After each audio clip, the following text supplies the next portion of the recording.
Baik Mitra Salma, malam hari ini Yayasan Jamaah Haji Klaten dan Yayasan Al-Mabrur akan bertolak menuju ke Serpong dan juga ke Bogor, dan kita akan melaksanakan studi banding. Kita sudah bersama dengan pimpinan rombongan di malam hari ini, Bapak Kiai Haji Samsudin Asrofi. Assalamualaikum Pak Kiai. Ya, waalaikumsalam. Agenda untuk studi banding yaitu di Man Insan Cendekia dan juga di Pondok Makfiroh, Kampung Makfiroh. Seperti apa untuk agenda besok yang akan kita laksanakan Pak Kiai? Ya, jadi sebenarnya studi banding ini adalah kelanjutan daripada studi sebelumnya. Sebelumnya kita sudah studi banding ke Yambuk Kudus untuk pesantren Al-Qur'annya. Lantas yang kedua kemarin ke SMA Taruna Nusantara di Magelang, melihat bagaimana betapa disiplin dan kualitasnya. Terus kita melihat yang di Jawa Barat, Jakarta, di Serpong, kaitannya dengan sekolah yang sangat terkenal secara nasional dan internasional, yang diinisiasi dulu oleh Profesor Dr. B.J. Habibie, Insan Cendekia. Kan melihat di sana bagaimana tentang SDM-nya, kurikulumnya, rekrutmen siswanya, bagaimana lantas membangun karakternya sehingga menjadi siswa-siswa yang berkualitas bertaraf internasional itu seperti apa. Terus kita melihat juga ada sebuah pesantren yang ada sekolahnya, tapi itu adalah berkelas internasional, yaitu Al-Maghfirah, di mana di situ memprioritaskan pada SDM dari sisi guru dan tenaga pendidikannya. Kita akan coba lihat semuanya itu. Nah, itu semua kita coba nanti kita ramu kaitannya dengan rencana kita mendirikan sebuah pesantren modern Nasirul Wasatiyah di Klaten ini. Dengan harapan ya dari berbagai kelebihan-kelebihan dari berbagai lembaga pendidikan tadi, kita bisa mengambil yang cocok untuk kita itu seperti apa. Atas pilihan-pilihan nanti pada saatnya akan menjadi satu formula ya yang punya kekhasan Yayasan Jamaah Haji ini sebagai yayasan perekat umat ya, menghimpun berbagai potensi umat untuk menjadi kekuatan baru untuk membangun peradaban Islam di Klaten dan sekitarnya. Dan ini masih akan dilanjut, sebenarnya nanti akan studi banding ke Lirboyo, di Arisalah dan juga di Gontor yang khusus mengkhususkan ada penghafalan Al-Quran, dan juga nanti ada di Pacet. Nah, di Pacet itu ada sebuah pesantren yang sangat besar, memberi beasiswa, bahkan santri-santrinya juga ada yang dari luar negeri ya. Ini akan kita lihat semuanya. Nah, yayasan kita ini kan besar sebenarnya, dengan 3 rumah sakit, dengan BPR dan seterusnya, ini punya potensi yang besar yang ke depan akan dilengkapi. Sudah punya rumah sakit, sudah punya media, Rabi Salma, sudah punya perbankan, dan sekarang akan merambah kepada dunia pendidikan modernnya. Itulah harapan-harapan kami, maka ini kita libatkan ini dari unsur pembina, unsur pengawas, unsur pengurus, dan sekretariat, bahkan medianya dari Rabi Salma kita libatkan untuk terlibat proses-proses ini agar semuanya nanti punya satu pemahaman yang sama. Demikianlah yang ke depan yang harus kita pikirkan, kita laksanakan sebagai amanat daripada masyarakat untuk membangun sebuah pesantren modern yang berbasis Al-Quran. Saya pikir itu. Baik, terima kasih Pak Kiai. Ya, kita akan segera berangkat. Assalamualaikum warahmatullahi wabarakatuh. Waalaikumsalam warahmatullahi wabarakatuh.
Subhanallah, puji syukur kehadirat Allah Subhanahu wa Ta'ala yang telah mempertemukan kita pada hari ini kunjungan kedinasan dari Yayasan Jamaah Haji Klaten, betul Pak ya? Selamat datang di Mat Insan Cendika Serpong, bapak-bapak. Tidak ada ibunya di sini berarti bapak-bapak. Gitu. Salawat serta salam semoga tetap tercurah kepada Nabi Muhammad SAW, Nabi yang menjadikan kita bisa menemukan bagaimana cara berakhlakul karimah. Yang terhormat Bapak Dr. Andes Anas Yusuf Mahmudi MM sebagai Ketua Umum Yayasan Haji Klaten. Yang terhormat Ibu Wakil Kepala Madrasah Bidang Kehumasan dan Pengembangan SDM Ibu Yuna Putri Kadarismat SSI MED. Saya perkenalan juga ya Bapak. Saya adalah Yustus Nanda. Saya bagian pembantu di humas Bapak. Pembantu humas bagian untuk menerima tamu gitu. Baik, susunan acara pada kunjungan kedinasan pada hari ini itu yang pertama adalah pembukaan. Yang kedua adalah sambutan dari Ustadz Anas. Terus kemudian yang selanjutnya adalah sambutan dari Ibu Wakil Kepala Madrasah Bidang Humas dan Pengembangan SDM sebagai pengganti atau wakil dari Bapak Kepala Madrasah yang sekarang sedang kurang fit begitu ya, sedang sakit jadi tidak bisa hadir begitu. Terus kemudian nanti ada semacam presentasi dari saya, kemudian nanti tanya jawab seperti itu. Baik, kita mulai acara ini dengan bacaan basmalah bersama-sama. Bismillahirrahmanirrahim. Bismillahirrahmanirrahim. Assalamualaikum warahmatullahi wabarakatuh. Alhamdulillah wa syukurillah wa la hawla wa la quwwata illa billah. Wassalatu wassalamu ala rasulillah wa ala alihi wa sahbihi wa mawalah wa ba'du. Yang saya hormati Ibu Wakil Kepala Sekolah Bidang Kehumasan, Ibu Yuna, dan yang saya hormati Mas Yus, Mas Yus yang saya hormati, Bapak-Bapak sekalian dari Yayasan Jamaah Haji Klaten. Pertama, marilah kita bersama-sama menjadikan puji syukur kita kehadirat Allah atas segala nikmatnya, sehingga pada pagi hari ini alhamdulillah kita bisa bersama-sama hadir di Man Insan Cendekia Serpong dalam rangka kita ingin, orang Jawa bilang kan suka weruh, enggak tahu. Ibu Yuna tahu. Nggak suka perlu atau dalam rangka kita ingin mencari atau belajar tentang bagaimana mengelola sekolahan, kemudian juga bagaimana sumber-sumber itu didapat, sourcing baik SDM maupun apapun yang terjadi yang ada di dalam sekolahan ini. Tentu kita berharap mudah-mudahan silaturahmi kita pada hari ini betul-betul menambah kami pengetahuan dalam rangka kami punya niat untuk mendirikan sebuah lembaga pendidikan juga. Mudah-mudahan Allah mengabulkan dan kunjungan kita ke beberapa institusi menambah wawasan kita dalam rangka kita ingin mencari model pendidikan yang akan kita dirikan. Bapak-bapak dan ibu-ibu yang saya hormati, pertama tentu kami berbahagia bisa diterima hari ini, meskipun tadi kita agak bingung jadinya pagi apa siang. Alhamdulillah kita ada kepastian pagi, dan mohon maaf ini tadi agak terlambat ya, karena agak ya itu tadi pagi siang. Jadi alhamdulillah semuanya sudah bisa kita lakukan, dan hari ini kita bisa sowan di Man Insan Cendekia. Bapak sekalian yang saya hormati, perlu kami sampaikan terlebih dahulu profil daripada Yayasan Jamaah Haji ini. Jadi memang Yayasan Jamaah Haji Klaten ini didirikan oleh para alumni haji, para hujaj yang dirintis sejak tahun 73, kemudian dinotarilkan pada tahun 76. Usaha yang dilakukan oleh Yayasan Jamaah Haji itu adalah di awal khidmahnya itu yaitu pendirian rumah sakit. hingga tahun ini alhamdulillah kita sudah punya 3 rumah sakit. Di Klaten ada 2, kemudian di Kabupaten Boyolali ada 1. Kemudian juga kita punya amal usaha di bidang bank syariah, kemudian di bidang broadcast kita punya radio dakwah, kemudian kita juga punya gedung pertemuan. Itu yang diikhtiarkan oleh para pendiri, kemudian kita lanjutkan oleh generasi-generasi yang sekarang.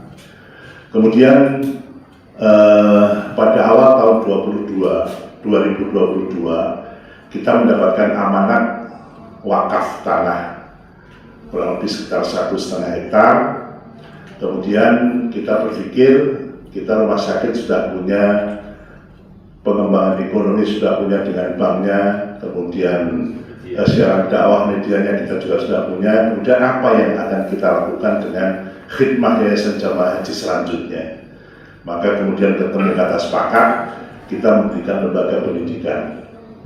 Lembaga pendidikan yaitu pesantren tahfidz.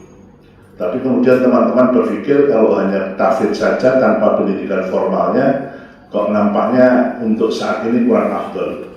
Kurang afdol gitu ya Bu.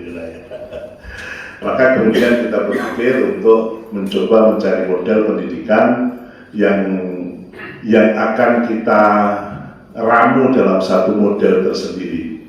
Karena terus terang aja Yayasan Jamaah Haji ini terdiri dari bapak-bapak ini terdiri dari lintas ormas. Ada tokoh ini saya perkenalkan dulu, biar asik saya kenalkan dulu. Ya. Ini yang hadir di tengah-tengah kita ini, urut nanti dari sana. Yang ujung kanan sendiri itu Bapak Dr. Kiai Haji Mukhlis Sudaf. Beliau adalah Ketua Pembina Yayasan Jamaah Haji Klaten. Di Ormas, beliau adalah Rais Suriah, pengurus cabang Nahdlatul Ulama. Kemudian sampingnya ini Pak Haji Badrul Munir, ini bendahara umum. Kemudian Ormasnya juga NU. Nah, kemudian yang ketiga ini Pak Dr. Haji Mukhtar Ansori. Nah, beliau ini adalah Ketua Pengurus Daerah Muhammadiyah Klaten.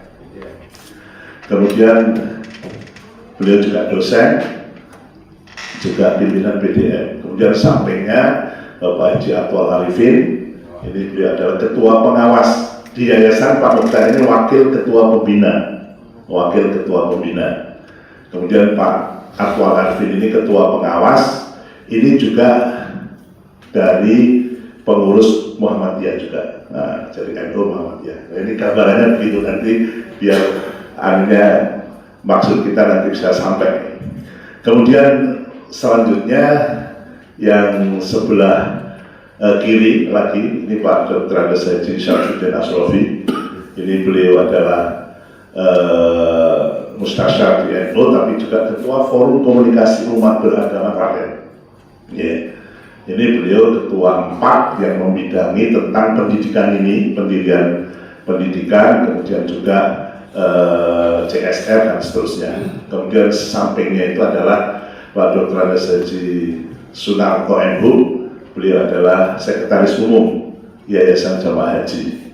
Kemudian sampingnya itu Mas Wahid Saifuddin, dia adalah Wakil Sekretaris di Yayasan Jamaah Haji. Tapi di Ormas dia adalah Ketua Pemuda Muhammadiyah Klaten. Ketua Pemuda Muhammadiyah Klaten. Kemudian di belakangnya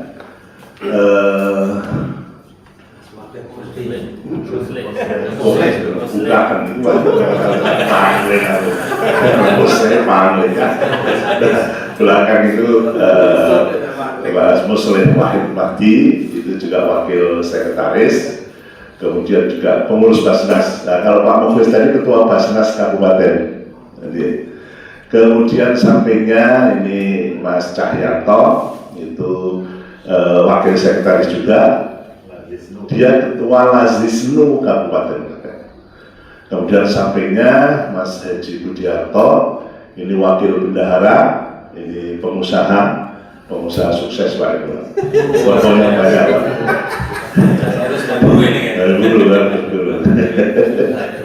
Bangunannya laris Pak. Mas Budi. Ya, beliau juga aktivis di daerahnya, di masjid juga pengurus Muhammadiyah. Kemudian yang sampingnya Pak Dr. Jadi Suhud Eko Yuwono, beliau juga pengurus pimpinan daerah Muhammadiyah di Yayasan Jamaah Haji. Beliau adalah ketua 5 bidang litbang dan advokasi. Beliau juga seorang akademisi, dosen di sebuah universitas di Klaten. Sampingnya adalah Bapak Haji Sukemi ST. Pak Sukemi ini adalah termasuk sudah sesepuh, tapi beliau juga anggota pembina Yayasan Jamaah Haji Klaten. Dulu pejabat DPU Pak, ya. Dulu kepala PU Kabupaten. Ya. Kemudian sampingnya, ini Al-Habib Syafi, pakai arang hijaunya jadi nggak kayak Habib. Habib Syafi. Nah, ini seorang notaris ya, notaris dan sekretaris pembina Yayasan Jamaah Haji Klaten. Kemudian sampingnya ini Mas Haji Bambang Junaidi, ini wakil sekretaris, ini juga ketua yayasan ya. Ketua yayasan sebuah pendidikan namanya pendidikan Hidayah, Al-Hidayah ya, di Klaten. Kemudian di belakang itu Pak Haji Muhammad Anis SE, ini sekretaris pengawas yayasan, juga aktif di KBIH dan wakil ketua IPHI Kabupaten Klaten. Kemudian sampingnya lagi Haji Mujibur Rahman SIP, itu yang besar itu kembaran saya itu, kembaran saya.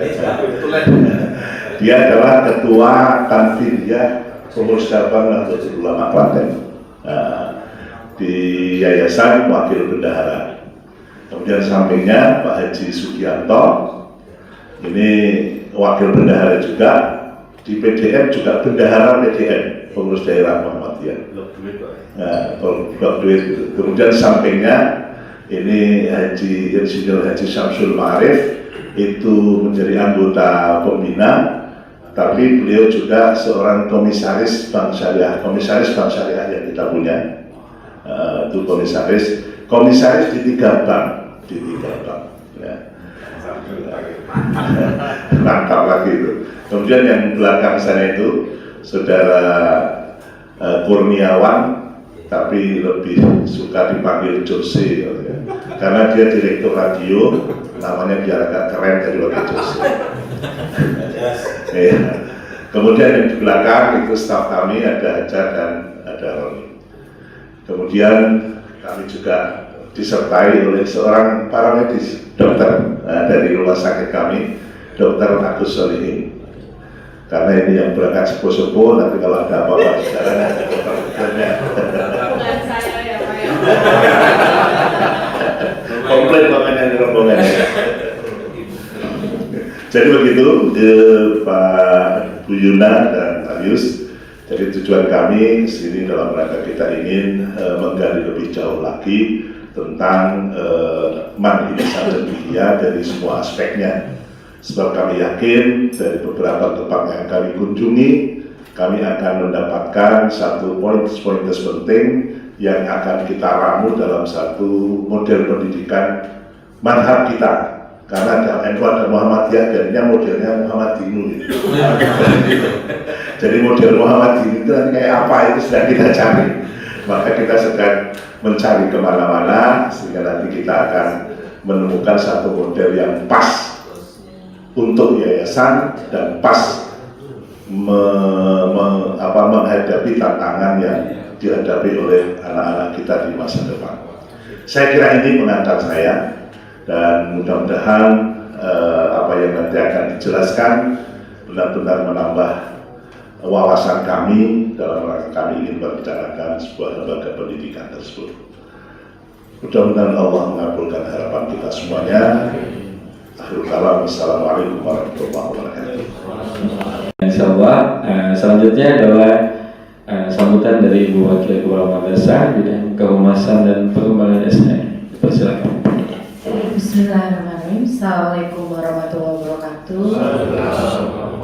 Rabbi yusra li sadri wa yassir li amri wahlul 'uqdatam min lisani yafqahu qawli amma ba'du. Allahumma shalli ala sayyidina Muhammad wa ala ali sayyidina Muhammad. Yang kami hormati Pak Anas selaku Ketua Rombongan, juga ada tim kami dari Humas dengan Pak Yus. Kami berdua itu guru Bapak Ibu ya, Bapak-bapak deh, Bapak Ibu, kebiasaan Bapak Ibu. Kami berdua itu guru yang mendapatkan tugas ekstra gitu ya, kalau Pak Yus dengan bagian dari staf Humas yang menjadi tim utama penerima tamu dan saya di Humasnya gitu. Selamat datang di Manisan Cendekia Serpong, Bapak-bapak, dan ya begini nih kondisi kami. Salam dari Bapak Kepala Madrasah, Bapak Abdul Basit, belum bisa menemui Bapak-bapak langsung, jadi ada bersama kami dengan tidak mengurangi rasa hormat kami, dan insya Allah tadi yang sudah disampaikan oleh Pak Anas, kami sudah siap menjawab. Monggo silahkan. Saya tadi Bapak sudah tanya nih Bapak-bapak, Pak Yus hari ini ngajar jam berapa? Kosong katanya. Mau ditanya sampai waleh kalau orang Jawa. Saya dari Ngawi Bapak. Kalau Pak Yus sudah memang, jadi nggak paham waleh gitu. Mau ditanya sampai waleh, insya Allah siap gitu. Bapak-bapak, nanti Pak, jadi nanti di susunan acaranya Pak Yus akan melakukan presentasi terkait Insan Cendekia Serpong dan sedikit tentang Insan Cendekia lainnya. Nanti setelah itu akan ada tanya jawab. Saya mungkin harus keluar sebentar, ada tamu lain, tapi nanti akan kembali ke sini lagi saat tanya jawab gitu ya Bapak-bapak. Ada beberapa panas yang kami catat dari keinginan Bapak-bapak semua untuk mendirikan sekolah madrasah atau sekolah Pak pilihannya kira-kira nih? Pilihannya belum. Oh belum ya, belum sampai ke sana ya. Oke. Kalau madrasah kan di bawah Kementerian Agama, kalau sekolah di bawah Kementerian Pendidikan dan Kebudayaan. Monggo. Apakah juga sudah ada arahnya mau MA atau atas atau seluruhnya satu komplek juga belum sampai ke sana? Oh masih. Kalau istilahnya itu shopping ide gitu ya Pak ya. Oke, baik. Istilah kita tuh shopping ide gitu, shopping ide banyak hal. Iya, satu hal mungkin Bapak-bapak menindaklanjuti semangat Bapak-bapak untuk mendirikan madrasah atau sekolah nantinya. Kalau misalnya dibutuhkan panas, kami itu ada membuka kerjasama untuk misalnya pelatihan guru. Ya bisa itu nanti bisa menghubungi saya juga atau melalui Pak Yus, kan sudah ada nomor teleponnya ya. Di Humas juga ada nomor telepon kontak Humas. Nanti bisa kalau misalnya request, boleh nggak kami gurunya dilatih dulu gitu, atau bahkan jika ada keinginan magang guru, nah gitu ya. Jadi nanti bisa bersama kami itu nanti akan ada MOU terpisah terkait hal itu gitu ya. Nanti juga bisa diaturkan gitu, tapi tentunya akan jauh-jauh hari ya. Terus di beberapa hal itu juga akan kami bisa membantu proses diskusi terkait seleksi siswa gitu ya. Jadi misalnya ini nanti misalnya alur seleksi itu kan, kalau bapak-bapak berkunjung seperti ini tuh paling banter presentasi tuh 2 jam gitu ya, nggak bisa lebih lama, lebih karena memang yang kami sajikan ya hal yang umum-umum saja gitu kan, tidak terlalu mendetail. Tapi misalnya ini sebaiknya alur mahasiswa baru seperti apa, prosesnya seperti apa ya, semacam pendampingan lah ya, hal seperti itu. Insya Allah kami nanti ada MOU-nya kalau memang mau ke arah sana. Nanti kita diskusikan, jadi bisa lebih lanjut, yang datang mungkin bisa lebih sedikit saja memang yang sudah terkait, kemudian kita bisa diskusi intens gitu. Kalau susah kemari, kita yang dipanggil ke sana juga boleh, silakan saja gitu. Iya, kami siap, nanti kami pilihkan tim terbaik yang bisa membantu itu gitu. Tentunya pasti ada batasan-batasan Bapak-bapak. Karena kami instansi negeri ya. Karena instansi negeri itu ada batasan-batasannya, mana yang boleh, mana yang tidak. Tapi nanti kita bisa bahas jika memang keinginannya tuh, wah ini kayaknya bisa nih gitu. Nanti terus kita bikin MOU-nya, nanti kita bisa sepakati dan kami bisa konsultasikan juga ke Kemenak gitu ya, apakah kami masih boleh dalam koridor ini. Sampai saat ini yang pernah kami bantu gitu ya, yang seperti itu, kalau seperti itu sebenarnya di awal itu sekarang sudah jadi Manisan Cendekia Jambi. Itu dulu sebelum jadi Manisan Cendekia Jambi, sekolah itu madrasah itu ya, sekarang sudah Manis IC Jambi ya. Man IC Jambi itu dulunya SMA yang dibiayai oleh pemerintah daerah, jadi SMA Pemda gitu loh. Kan ada ya sekarang di beberapa Pemda. Kalau di Jakarta itu seperti Husni Tamrin gitu, kalau di Banten itu CMBBS gitu, nah seperti itu. Nah di Jambi juga ada. Nah ketika rekrutmen guru, training guru, kemudian seleksi siswa di 2 tahun pertama itu mereka memang berkonsultasi dengan kami gitu kan, jadi kami kawal gitu ya, kami kawal sampai benar-benar bisa, oh iya kami sudah yakin nih bisa mandiri gitu. Nah baru kami tinggal gitu, karena memang prinsipnya kan diajarin supaya mereka bisa mandiri gitu. Insya Allah ketergantungan itu tidak ada gitu. Ya memang di awal saja, dan memang tidak boleh ya kalau kami, karena saya jadikan tidak boleh di franchise istilahnya ya gitu. Tapi kami boleh, dan sangat memang, dan semangat awalnya Pak Habibie itu kan membuat Insan Cendekia itu menjadi magnet school ya, yang memang membantu madrasah atau sekolah lain untuk kemudian bisa kita sama-sama nih jalan bareng, sama-sama bertumbuh bareng dan maju bareng gitu. Insya Allah itu semangatnya. Jadi selamat datang di, kita semangat banget nih Pak Yus ya. Kalau kayaknya enggak sepuh-sepuh ini kalau semangat belajarnya tinggi begini. Bapak Ibu, Bapak-bapak diskusinya mengalir saja gitu kan. Jadi kalau ada pertanyaan nggak apa-apa kan Pak Yus ya, mengalir saja. Dan nanti kalau ada pertanyaan atau misalnya ini kayaknya ada yang ketinggalan penjelasannya, langsung angkat tangan saja, kita mengalir saja diskusinya. Gitu saja Pak Yus, sambutan dari saya. Seperti biasa, nanti saya keluar sebentar, balik lagi, atau nanti saya bantu, nanti bapak nanti insya Allah setelah ini akan ada tour keliling, tidak sampai asrama pastinya ya, karena terbatas dan kamu tidak diperkenankan untuk sampai ke sana gitu kan. Tapi cukuplah nanti di tengah jalan mungkin saya bisa cegat di tengah, saya ikut turnya gitu sambil menjelaskan beberapa hal. Gitu Bapak-bapak, terima kasih atas kedatangannya. Semoga bisa didapatkan apa yang dicari dan bisa membantu memajukan pendidikan di Indonesia keseluruhannya. Saya tutup. Wassalamualaikum warahmatullahi wabarakatuh. Waalaikumsalam warahmatullahi wabarakatuh. Selanjutnya adalah pemberian garis kertas. Saya ikut apa?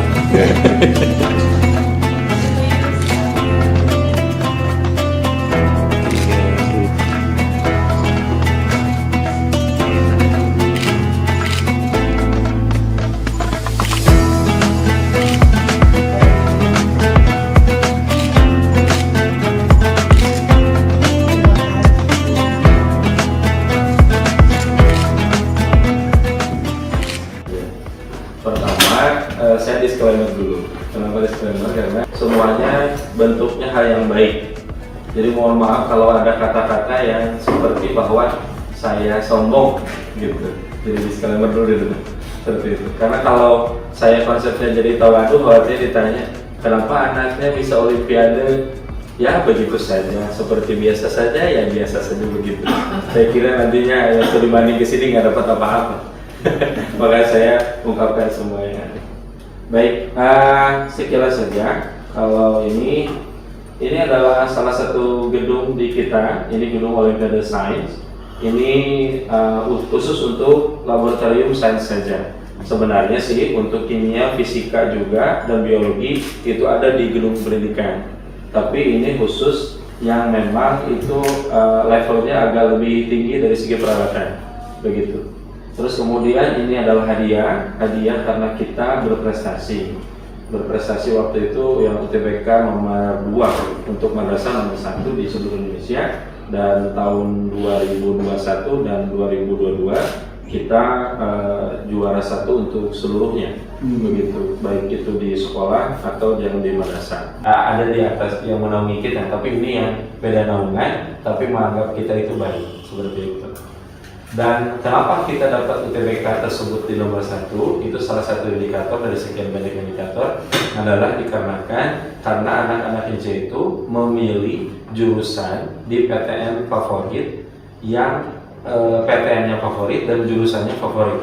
Contoh ketika masuk ITB, dia itu milihnya itu kalau nggak FTMD maka STI, contohnya kayak gitu. Seperti itu. Jadi termasuk jurusan yang favorit. Ketika dia masuk UI berarti yang dilihat adalah FK-nya. Ketika dia masuk UGM-nya yang dilihat adalah FK-nya. Ketika masuk Brawijaya yang dilihat adalah FK-nya. Dan anak IC di level-level itu. Nah akhirnya kita punya nilai yang tinggi sebenarnya. Lalu kemudian selanjutnya ini sekilas saja tadi oleh Bu Yuna bahwa Bapak Profesor Dr. Bahrul Yusuf Habibie memprakarsai namanya itu dulu masih magnet school, begitu. Filosofinya sederhana, ada magnet, terus kemudian bisa menarik orang-orang terbaik bangsa ini, kemudian dibina dengan guru yang diusahakan menjadi guru yang terbaik juga, maka ada produknya juga seperti itu. Lalu kemudian nama Insan Cendekia itu diambil dari usulan dari Ibu Aimun Habibie. Namanya Insan Cendekia, bukan Cendikia tapi Cendekia. Cendekia. Iya, Cendekia. Kemudian untuk yang pengelolaan Insan Cendekia ini lebih kepada pembiayaan. Tahun 96 sampai tahun 2000 itu beasiswanya penuh full dari BPPT, dulu BPPT. Kalau sekarang namanya BRIN ya, begitu. Jadi makannya 3 kali sehari dan beasiswa pendidikannya itu gratis dari BPPT. Terus kemudian tahun 2000 selama 7 tahun itu ada partisipasi dari orang tua. Kenapa? Karena waktu itu ada sebuah kebijakan bahwa selain Kemdikbud atau selain Depdikbud dan Depan itu tidak boleh ada kementerian atau departemen yang menyelenggarakan pendidikan. Sehingga waktu itu Bapak Habibie memilih di antara dua. Karena waktu itu Depdikbud itu katanya sudah ada sekolah unggulan, maka akhirnya waktu itu di depan belum ada, akhirnya dipindahlah ke depan, begitu. Terus kemudian ketika sudah masuk, akhirnya tahun 2000 sampai tahun 2007 itu di bawah depan, tapi masih ada partisipasi dari orang tua. Terus kemudian partisipasi itu maksudnya pembiayaannya ada orang tua yang juga partisipasi di situ, baik itu di pendidikannya atau di makannya atau asramanya. Kemudian di tahun 2007 selama 7 tahun juga sampai tahun 2014 itu subsidi penuh dari Kementerian Agama, namanya sudah jadi kementerian. Lalu kemudian subsidi penuh tersebut akhirnya dicabut karena ada sebuah kebijakan untuk beasiswa yang dalam negeri itu tidak ada living cost. Begitu. Akhirnya dibuatlah sebuah cara, kita coba komunikasikan ke orang tua, ke komite, nyari regulasi, kita konsultasi ke bagian ortala. Akhirnya kita menemukan cara, oh iya, ada regulasi bahwa komite dari unsur masyarakat bisa untuk membantu kita. Begitu. Kita baru pakai BOS tahun ini katanya karena kita tidak pakai BOS sebelumnya, seperti itu. Akhirnya waktu itu dari Kementerian Agama Pusat mengharuskan itu pakai BOS dong, seperti itu. Akhirnya baru kita pakai. Terus kemudian dari situ akhirnya kita coba, akhirnya orang tua juga menyambut. Terus kemudian juga kita konsisten dengan produk itu yang mungkin jadi orang tua utamanya adalah kenapa bisa membantu itu. Akhirnya disebutlah satu pemikiran gimana kalau per bulan 1.800.000. Itu sebenarnya awalnya 1,5 juta, naik berapa dan sebagainya. Itu yang mengatur adalah komite. Itu yang mengatur adalah orang tuanya siswa ini. Seperti itu. Harus mikirin makannya terutama karena makannya tidak ditanggung negara. Begitu. Akhirnya dikomunikasikan dan akhirnya 1.800.000 itu per bulan untuk makan saja. Kalau untuk pendidikannya itu sudah beasiswa full seperti itu. Namun sampai saat ini sepanjang saya baru di IC itu tahun 2010-an itu sekitar 12 tahun tidak ada siswa yang yang akhirnya putus sekolah dikarenakan tidak bisa bayar. Artinya ternyata ketika saya coba komunikasikan karena orang humas itu harus kepo, jadi pas itu saya cari ternyata ada. Jadi ada 2 bonding katanya. Bonding pertama ada dari komite. Jadi kalau misalnya ini anak kurang apa dan sebagainya itu ditanggung komite. Kalau komite tidak, itu ternyata dari Kementerian Pusat pun berikan beberapa persentase untuk bisa membantu. begitu. Sampai saat ini tidak ada siswa yang keluar sampai tidak bisa karena tidak bisa bayar. Kemudian untuk lokasi ini ada 23 MAN IC. Ini lokasinya kita paling kecil, kita hanya 5,7 hektar, kecil dari seluruh 23 MAN IC. Kenapa? Karena ada aturan untuk dari Dirjen Pendis untuk MAN IC yang baru itu minimal 10 hektar. Begitu. Akhirnya dicoba dikomunikasikan, ini yang katanya bakal ada lagi itu di Palangkaraya, terus kemudian sama di Jawa Barat, bisa lupa di daerah kotanya yang mana. Terakhir ada yang bilang katanya di Karawang, ada yang bilang di Garut, ada yang bilang di Subang, ini saya tidak tahu mana yang benar ya. Seperti itu, yang jelas satu provinsi satu, seperti itu. Lalu kemudian dari 23 provinsi itu yang paling muda adalah Lampung Timur, itu paling luas juga, yaitu 20 hektar, begitu. Nah ini termasuk yang favorit ke-6 terbesar untuk Lampung Timur karena orang-orang Jawa akhirnya ketika sulit untuk bersaing Pekalongan dan Pasuruan dan Serpong, akhirnya cari yang lebih dekat, kayaknya Lampung nih lebih mudah, seperti itu, karena baru juga. Tapi kalau standar semuanya sama. Kenapa? Karena soalnya sama, tesnya sama, dan semuanya terpusat. Terus kemudian pelatihannya pun sama, begitu. Itu semuanya sama treatmentnya. Terus kemudian untuk visi dan misi kita ada 3 konsep intinya adalah ada IMTAK, ada IPTEK, ada sosialnya. Seluruh visi ini harus ada dalam setiap program madrasah dan bukan secara implisit, tapi eksplisit ada namanya, begitu. Contoh yang paling terkenal saja kita lihat di OSIS. Di OSIS itu ada yang berkualitas tinggi dan keimanan ketakwaan, dia khusus ada namanya itu ketua 1, dia khusus ngurusin IMTAK-nya, begitu. Mau kalau bikin lomba berarti lomba tentang IMTAK-nya, kalau mau bikin program maka programnya tentang IMTAK saja. Terus kemudian di OSIS yang kedua ada ketua 2, khusus ngurusin yang IPTEK-nya, pun juga sama treatmentnya. Terus kemudian yang sosialnya mereka pun sama, itu ada ketua 3, begitu. Nah di dalam kurikulum pun sama. Setiap ada visi ini, contohnya di kita untuk yang IPTEK karena fokus utama kita adalah sains atau madrasah akademik, karena diminta kita kan dari dari Kementerian Agama Pusat itu ada 3 madrasah. 1 Madrasah Insan Cendekia, yang kedua adalah madrasah disebut MANPK, madrasah program keagamaan. Kemudian yang ketiga adalah Madrasah Aliyah Kejuruan atau SMK-nya, bahasa mudanya seperti itu. Itu hanya ada 2 di seluruh Indonesia, tapi kalau MANPK itu ada banyak. Kemudian MAN IC.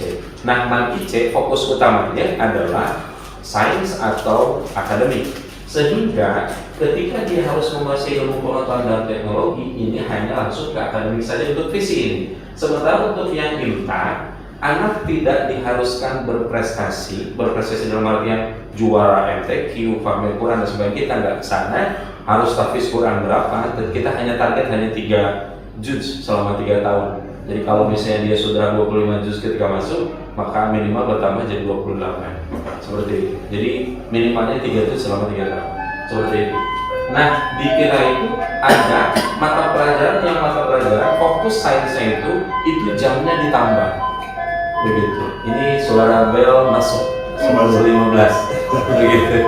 Jadi anak-anak masuk, tapi dia jeda istirahatnya kalau jam 10 itu dipakai buat istirahat sebenarnya bukan untuk makan sih, istirahat hanya untuk peregangan saja karena cuma 15 menit, begitu. Tapi ada sih yang dipakai makan, ada juga yang lain dipakai jajan, tapi kebanyakan akhirnya di kelas karena ngantrinya pun akhirnya telat juga mungkin, seperti itu. Karena kalau telat masuk pelanggaran tingkat 1, gitu, jadi nggak bisa, seperti itu. Nah di sini jamnya diperbanyak, makanya guru sains di sini banyak. Jadi kita itu kalau memberikan beban mengajar kepada guru, maka beban mengajarnya tetap ada. Kalau lebih berarti yang ditambah gurunya, bukan gurunya ditambah aja menjadi banyak, tidak. Tapi gurunya yang berbanyak, gitu. Makanya saya guru PPKN hanya 1, karena fokus utamanya ini ke sains, seperti itu. Saya ada istilah, bukan hanya saya, ini beberapa teman juga sama, yaitu ada istilah buka tutup mata pelajaran. Buku tutup mata pelajaran itu contoh dari 6 semester yang diberikan ke setiap guru, itu saya hanya dikasih 3 semester. Contoh nih, saya hanya ngajar kelas 12 itu dari bulan Agustus sampai bulan September. Oktobernya dipakai sama kesenian. Begitu. Nah, itu ada istilah buka tutup. Nanti saya ketemu sama kelas 12 ini di semester 6. Karena kelas 12 itu kan semester 5 ya. Nah, di semester 6 baru ketemu, itu pun cuma 1 bulan. Mereka fokus untuk ujian. Begitu. Maka kenapa? Karena visi kita itu fokus utamanya adalah iptek untuk yang prestasi. Kalau yang INTA itu adalah dasar utama untuk iptek ini. Maka INTA itu salah satu yang kita coba programnya itu adalah dari mulai maghrib sampai jam 8 malam itu mereka ada istilahnya itu aplikasi pembelajaran malam. Begitu. Aplikasi pembelajaran malam itu adalah hampir sama, yaitu contoh kalau dibelajarkan akidah akhlak di siang, maka akidah akhlaknya itu bukan ke nilainya, tapi fokus utama akidah akhlaknya itu adalah bagaimana cara dalam kehidupan sehari-hari kamu melakukan, sehingga kelasnya kolosal banyak gitu. Jadi dia tidak usah fokus ke sana seperti itu. Fokus utamanya adalah dia bisa mengaktualisasikan. Salah satu contoh sederhana, anak IC waktu itu dia kuliahnya Social Studies di Tohoku University. Terus kemudian dia dapat di sana. Lalu kemudian anak tersebut karena di sini terbiasa ada sekolah duha disebutnya. Sekolah duha itu bikinan anak Bapak Ibu. Karena yang ini nih visi yang ketiga, mengaktualisasikan dalam kehidupan bermasyarakat. Anak bikin sebuah konsep TK sederhana, yaitu ada anak-anak di lingkungan sekitar, kemudian diambil untuk sekolah di sini, tapi sekolahnya itu seriusan. Anak yang bikin, kurikulum sendiri yang bikin anak, kita cuma memfasilitasi dan cuma monitoring saja, begitu. Dia terbiasa mengajar anak, tahfiz Quran dan lain sebagainya, terbiasa melakukan itu. Dan ternyata itu terbawa ke Jepang. Pas di Jepang, dia itu sering ke musola. Di sana masjidnya tidak terlalu besar katanya, jadi akhirnya dia di musola saja. Pas di musola itu dia ngajar anak-anak yang ada di Jepang di sana, baik orang Jepang aslinya atau anak Jepang, anak-anak Indonesia yang lahir di Jepang dan sekolah di Jepang, begitu. Terus kemudian diajar ngaji. Setelah diajar ngaji, diajar juga hafiz Qurannya, begitu. Diajar hafiznya, lalu kemudian salah satu buktinya orang tua dari orang Jepang ini atau yang lahir orang Indonesia, melahirkannya di Jepang, anaknya ini dia ngomong sama ibunya, ibu aku pengen ke sekolah yang sekolahnya itu seperti kakak itu, begitu. Nah akhirnya pas kebetulan saya lagi piket ke PDB, nelfonlah ke sini dari Jepang, kemudian nanya gimana caranya. Saya sih berpikir karena saya kira ini posisinya ini anak sekolahnya di Indonesia, maka dengan standar saya jawab harus ada rapot ini, harus ada begini gitu sebagainya. Rapotnya wajib berbahasa Indonesia harus ada. Iya wajib, kan di Indonesia kan. Ternyata ada yang bicara bahwa ya Pak, akhirnya dia bercerita tadi seperti itu. Apa yang membuat terinspirasi? Karena katanya integritasnya sesuai saja katanya. Sesuai dengan ketika dia tahu Al-Qur'annya, maka dia amalkan juga gitu.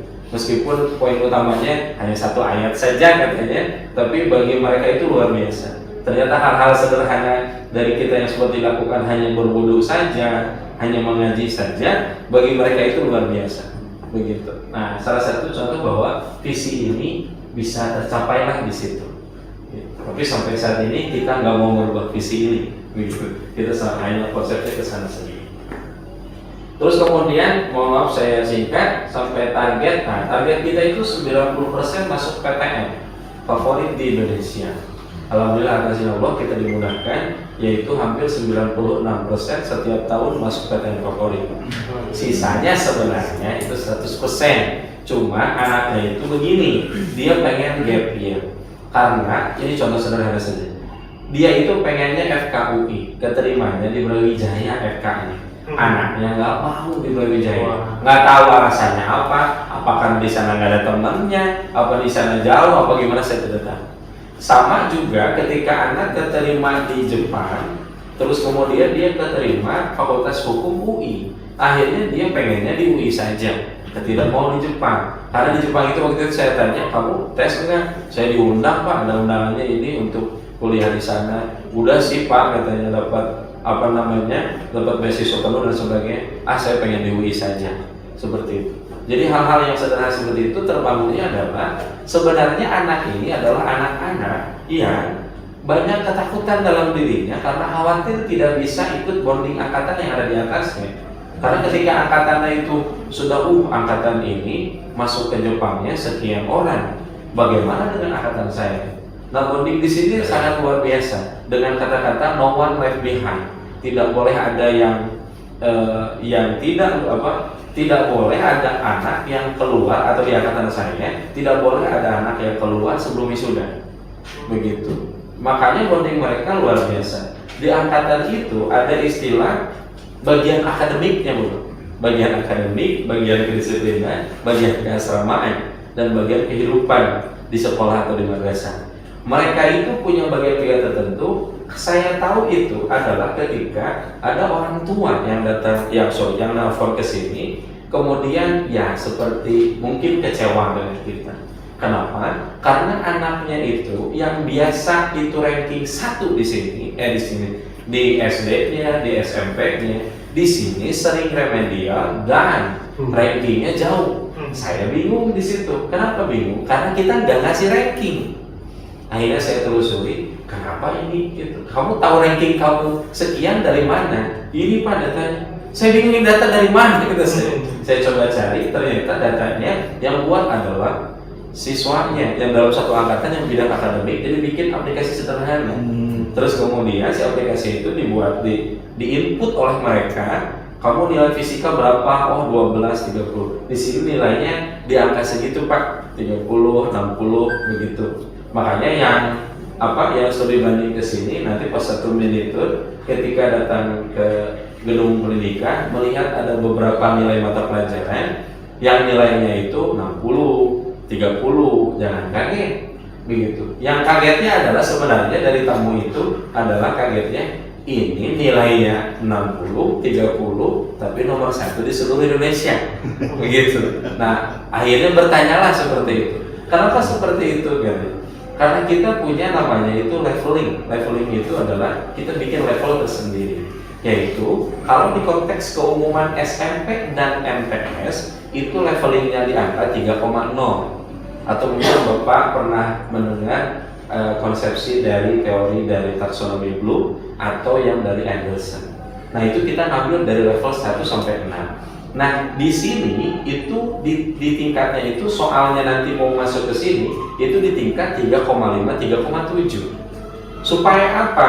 Ketika dia sudah masuk ke IC Serpong 140 kita menerima, 70 putra 70 putri, terus kemudian dia ikut namanya itu diagnostik. Jadi dia ngerjain soal dan kita pengen tahu karena kan ada yang nilai 90 di MTS ini berbeda dengan nilai 90 di MTS ini. Nah, kita harus dipikirkan sedemikian rupa. Akhirnya di tes diagnostik disamakan. Setelah beres, anak-anak banyak yang kaget. Ini tahun waktu Agustus kemarin kelas 10 ini angkatan 28 ini dia banyak yang kaget. Shocknya adalah ketika melihat nilai IPA dia yang biasanya 90 sempurna 100, di sini 25, 12 dan sebagainya. Bahkan sudah ada yang coba untuk mencari gimana caranya karena di sini nggak boleh pakai gadget HP, hanya boleh pakai laptop. Begitu ingin menghubungi orang tuanya, saya mau pulang saja. Gitu. Karena dia berpikir bahwa saya tidak bisa di sini karena nilainya kok seperti ini baru depannya doang. Bagaimana nanti ke dalamnya gitu. Nah akhirnya leveling tersebut kita buat diagnostik, matrikulasi, diagnostik kembali, matrikulasi penjurusan. Kalau yang pakai undang-undang, kurikulum 2013 revisi 2018. Karena kalau yang kurikulum merdeka tidak ada penjurusan IPA dan IPS-nya seperti itu. Nah, dibuatlah seperti itu supaya naik levelnya itu di 4,0 ketika dia belajar. Nah, dari kelas 10 sampai kelas 12 itu 4,0 sampai 6,0 dia harus mencapai. Maka di sini siswa lebih senang mengerjakan soal repot dari bimbel yang ada di luar daripada mengerjakan soal gurunya sendiri. Karena bagi mereka soal gurunya sendiri lebih sulit daripada yang ada di luar. Begitu. Makanya untuk ujian nasional dan sebagainya Di sini ada anak yang nilainya 100 ujian nasionalnya, tapi anak tersebut dari mulai kelas 10 sampai kelas 12 di ujiannya matematika sampai kelas 12 itu nilainya remedial semua. Kan kita urutan untuk treatment pembelajaran di kita itu pertama perencanaan, kemudian yang kedua ada PBM-nya. Beres PBM berarti dia dites. Kalau tesnya dia kurang, maka dia harus diremedial dengan soal yang sama. Terus kemudian kalau dengan soal yang sama tetap dia remedial, maka ada istilah responsi untuk soal-soal tertentu yang memang dia tidak bisa. Setelah dia responsi, kemudian dia dites. Setelah dia dites, terus kemudian kalau ternyata dia masih remedial, dia masuk klinik. Setelah beres dia klinik, kalau ternyata dia masih remedial juga, maka dia langsung nanti ada semester pendek atau semester untuk perbaikan selama 2 minggu atau 3 minggu lah, seperti itu. Setelah kalau misalnya dia nggak bisa nih sampai perbaikan pun dia nggak bisa setelah semester pendek, maka itu nanti diputusinnya pas waktu kenaikan kelas nanti pas di akhir tahun, begitu. Dan ditanya bukan nilai, tapi yang ditanya adalah di luar non akademik semua. Seperti bagaimana di asramanya. Di sini ada guru asiwa. Guru asiwa itu guru asuh, siswa asuh. Saya ada guru asuh dan kemudian siswa asuhnya itu ada 8. Khusus fokus utamanya itu hanya ke sosial saja. Kalau untuk yang akademik itu ada wali kelas dan pembimbing akademik. Kalau untuk yang asrama ada wali asrama, ada guru bina asrama, ada muslim. Seperti itu. Maka semuanya bondingnya di sedemikian rupa ditanya. Mana guru BK-nya, mana wali kelasnya, mana pembimbing akademiknya, mana gurunya. Yang ditanya bukan nilai lagi, karena nilai sudah jelas ada. Begitu. Nah akhirnya ditentukanlah anak ini dilakukan awalnya, yaitu naik ke kelas 11. Akhirnya dengan bismillah naikkan ke kelas 11. Dengan harapan kelas 11 itu anak baik. Tapi ternyata kelas 11 sama saja. Dia terus remedial. Setiap ulangan harian matematika remedial. Sampai kelas 11 naik dilakukan lagi pas satu kelas 12. Guru matematikanya menyerah. Karena guru matematika kita banyak menyerah semua. Seperti itu. Akhirnya oleh ada yang sampai gurunya nangis, gurunya dalam artian yang bukan guru matematika begitu, nangis, jangan dikeluarin, ini anak sangat baik katanya, setiap ini survive-nya bagus, kalau remedial dia tetap hadir, mau jam berapapun dia tetap hadir, begitu, tolong dinaikkan. Kata guru matematika bagaimana? Tidak bergeming, diam semua, karena dia mikir bahwa 1 tahun ke depan saya harus berusaha gimana caranya jadi anak. Dia sudah mikir, kata guru fikihnya, kata guru PKN-nya, udah naikin aja, diem semua. Terus kemudian kata bapak yang waktu itu ibu kepala madrasah bilang bahwa luluslah anak tersebut. Pas satu kelas 12 deg-degan pak, dan benar terjadi. Anak tersebut setiap ulangan matematika remedial semua. Gitu. Pas waktu ujian nasional deg-degan lagi pak, gimana kalau dia lulus matematika? Gitu. Yang luar biasa dan kita semua kaget, dan termasuk anak juga kaget, yaitu adalah ketika dia nilai matematikanya sempurna 100. Ujian nasional. Sementara teman yang lainnya nggak ada yang mencapai itu. Semuanya kaget dan saya pergi semua guru kaget. Dan dia masuk jurusan juga dan favorit juga. Begitu. Dan profil yang seperti ini itu tidak hanya satu, tapi banyak. Begitu. Ini barusan saya ditelepon sama orang tuanya, anaknya nggak betah. Kenapa nggak betah? Karena nilai, Pak. Remedial terus, Pak.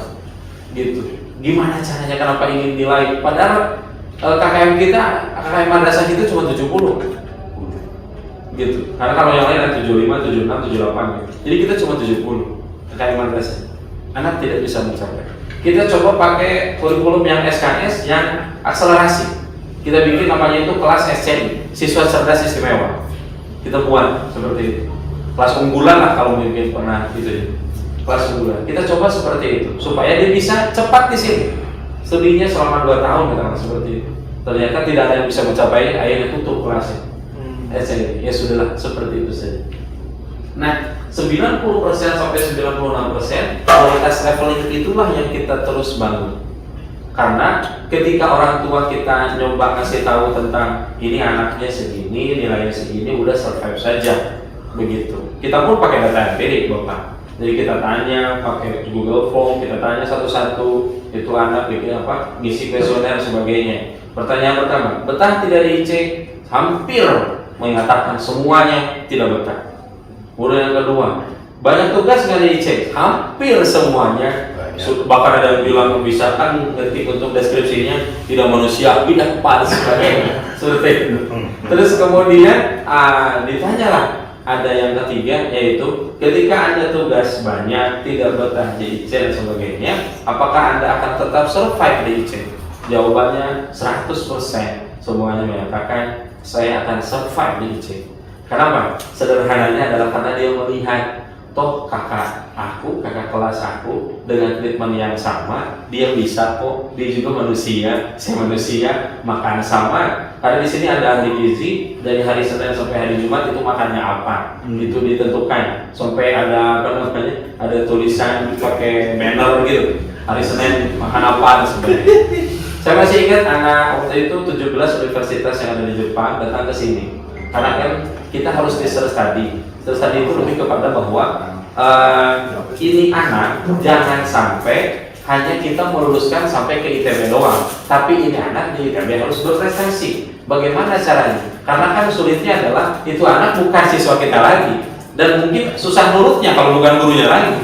Begitu. Akhirnya kita coba dengan Ikatan Alumni Ihsan Cendekia, kita ngasih tahu bahwa ikatan alumni itu bukan ikatan untuk program buka puasa bersama, tapi ada beasiswa untuk anaknya, ada beasiswa untuk di kelasnya, begitu. Ini ada yang sudah kita punya cucu di sini, begitu. Jadi ada alumni C yang sudah punya anak dan sekolah di sini, seperti itu.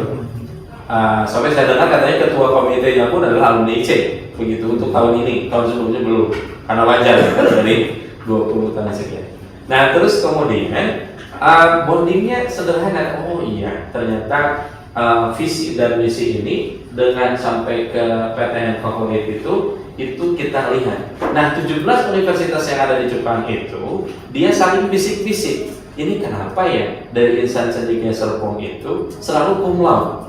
Ini kenapa seperti ini? Lalu tanya sama temannya yang ada di universitas lain. Iya sama di saya juga. Seperti itu. Akhirnya coba ada nggak kontaknya? Kebetulan ada kontaknya. Waktu itu masih email dan sebagainya. Kita kaget. Kagetnya adalah 17 universitas Jepang mau datang ke sini. Persiapan sedemikian rupa Pak. Yang bisa bahasa Jepang mana? Sini minta tolong bikin PowerPoint tentang IC pakai bahasa Jepang. Alhamdulillah banyak yang bantu. Pakai bahasa Inggris kita biasa udah, pakai bahasa Arab, bahasa Indonesia. Kali bahasa Arab dibutuhkan gitu, dibuatlah gitu semuanya. Pas datang ke sini cuma nanya dua hal. Ini anak makan apa dan di anak diapain? Hanya itu saja. Saya ngapain? Bikin PowerPoint banyak-banyak. Gitu. Karena mereka hanya nanya dua hal. Mereka makan apa dan di sini diapain? Oh ya sudah. Saya cuma bilang akhirnya cuma banner aja. Ini hari Senin makan ini, gitu. Hari Selasa makan ini. Gitu. Dan dia ngomong-ngomong, saya nggak ngerti kenapa ngomong-ngomong. Kenapa? Karena pas satu saya lihat makannya, maaf ya Pak, bukannya ini ya, bukannya menghina apa ya maksudnya. Sederhana banget gitu. Maksudnya apa gitu? Oh ahli gizi itu ternyata memang berarti yang bergizi itu adalah ini. Gitu. Ternyata yang saya selama ini makan itu hampir junk food semuanya begitu. Seperti itu. Ternyata oh iya, ternyata tempe tahu alhamdulillah baik itu yang tahu yang sudah diiris kecil, besar dan sebagainya kita tidak tahu. Kemudian ada ayam yang ayamnya mungkin nggak tahu itu anak ayam apa bagaimana saya nggak tahu dan sebagainya. Kita infokan semuanya. Ternyata alhamdulillah berarti ini berjalan. Ikatan Alumni Ihsan Cendekia yang ada di Jepang juga tetap berjalan. Mohon maaf kita masih untuk yang Middle East itu jangan, karena nggak tahu nih, karena anak IC mungkin ketertarikannya tidak ke sana. Akhirnya kita cuman kemarin itu ada yang di Amerika, kemudian di Kanada, kemudian di Jerman ada, terus kemudian kebanyakannya di Jepang. Seperti itu. Tapi kalau yang di Amerika sama Kanada itu karena di Olimpiade dia dapat emas, terus kemudian langsung diambil. Begitu, langsung diambil. Oh, kamu sekolah di sini, saya kasih uang, saya kasih living cost, pokoknya kamu belajar di sini. Seperti itu. Akhirnya dia menerima dan orang tuanya pun setuju. Yang paling agak lama sih memang itu ketika anaknya pengen ke luar negeri, orang tuanya tidak mau. Dan uniknya itu anaknya nanya ke sekolah, orang tuanya nanya ke sekolah. Dan kita bingung jawabnya gimana. Itu kan terserah mereka berdua begitu. Nah, jadi kita coba afiliasi dan sebagainya. Gitu. Terus kemudian untuk sebaran alumni, ini 44% kita pakai jalur UTBK anak-anak IC. Kenapa seperti ini? Karena kita bikin ada kekhawatiran. Mungkin Bapak Ibu, Bapak-Bapak pernah dengar ada blacklist. Jadi blacklist karena sekolah tersebut banyak yang tidak ambil di universitas itu. Begitu. Akhirnya kita bikin semacam perjanjian. Perjanjiannya adalah kamu kalau pilih undangan maka kamu wajib untuk mengambilnya. Akhirnya kata anak, saya nggak mau. Akhirnya nggak ngambil undangan. Akhirnya dia nggak daftar undangan. Akhirnya dia langsung ke UTBK saja. Akhirnya banyaknya di UTBK seperti itu. Karena di UTBK dia boleh banyak seperti itu. Terus kemudian ini sebarannya. Ini adalah nama angkatannya, Pak. Angkatan 25. Poesia saya juga baca gimana? Visesa Astafida Pandevelia. Ini nama angkatan. Ini kalau bagi saya kan kalau nama angkatan mungkin apa gitu. Tapi bagi mereka itu angkatan nama itu luar biasa. Ini angkatan 28, ini angkatan kelas 10. Ini sampai saat ini belum ada nama angkatannya. Dan ketika saya tanya kepada teman-teman angkatan yang ada di angkatan kelas 11 dan 12, itu nama angkatan itu baru bisa dirumuskan itu 1 semester. Saya tidak tahu itu bagaimana diskusinya seperti apa, sampai ke lambang angkatannya pun dia pikirkan sedemikian rupa. Karena bagi mereka bonding angkatan luar biasa seperti itu. Di sini contohnya ada anak yang dapat 3, dapat 5 untuk universitas tertentu, begitu. Ada yang dapat 2 universitas di Jepang, ada 3-nya di sini. Itu kebanyakan ketakutan, Pak. Banyak yang ketika ada anak yang curhat ke saya kadang malam hari dan sebagainya datang ke saya cuma mengatakan bahwa saya gampang Ustaz, gimana ya? Gimana kalau saya nggak lulus? Kalau saya pemikirannya sederhana, kalau kamu khawatir tidak lulus ya kamu ambil aja. Khawatir kan kalau nggak lulus di sini, kamu bisa di sini, kamu bisa di sini, terus aja coba semuanya. Begitu, gitu aja Ustaz. Iya coba aja. Ternyata lulus semua. Alhamdulillahnya UTBK Pak, tulis. Jadi kalau misalnya UTBK kan nggak diambil nggak apa-apa. Tapi kalau yang undangan ini bingung, gitu. Itu khawatir. Terus kemudian kalau ini untuk prestasinya, ini kita KSM sama WSN saja. Siswa IC fokus utama lomba mereka berprestasi hanya akademik dan yang diselenggarakan oleh Kementerian Agama atau diselenggarakan oleh Kemdikbud. Di luar itu banyak syarat yang harus dilakukan. Begitu. Contoh, ada anak yang mau lomba futsal. Terus kemudian dia langsung ngomong ke kesiswaan, dari kesiswaan katakanlah sudah ACC, dan yang paling utama adalah saringan di kurikulum. Itu anak pas waktu ditanya di kurikulum, Bu, saya boleh keluar enggak Bu? Terus kata ibu kamarnya mengatakan, kamu nggak bisa keluar karena nilai fisika kamu kurang, nilai ini kurang. Jadi anak tidak bisa keluar kalau nilainya kurang. Begitu. Jadi silahkan Anda mau lomba Fahmil Quran silahkan, MTQ silahkan Anda lomba, tapi nilainya harus baik dulu. Begitu. Kenapa? Karena tipe fokus utamanya adalah ke sains. Seperti itu. Fokus utamanya maka ini hanya KSN dan OSN saja. Untuk OSN kita didiknya itu di internasional karena yang nasional sudah banyak. Maka ketika kemarin kita deg-degannya itu adalah khawatir ada anak yang tidak dapat medali. Mau perunggu mau apa tidak jadi soal, tapi yang jelas dapat medali.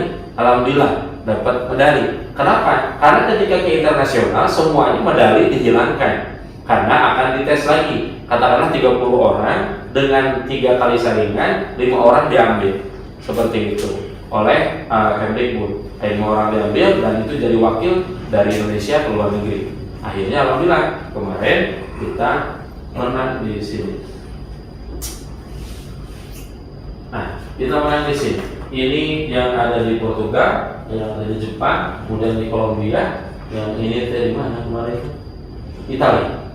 Begitu. Mereka ini saya deg-degannya karena ini lagi pandemi, Pak. Mereka lagi pandemi. Ini ada kekhawatiran. Deg-degan sebenarnya. Karena di sisi lain tugas banyak dan sebagainya. Seperti itu.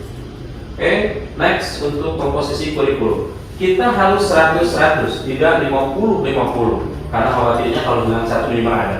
gitu. Pada prinsipnya kita tetap berusaha untuk semuanya 100%. Kurikulum di sini poin utamanya adalah berotak Jerman, berhati Mekah. Otaknya, prestatifnya adalah Jerman. Kalau hatinya Mekah, aplikasi pembelajaran malam, akidah akhlaknya, semuanya dipastikan.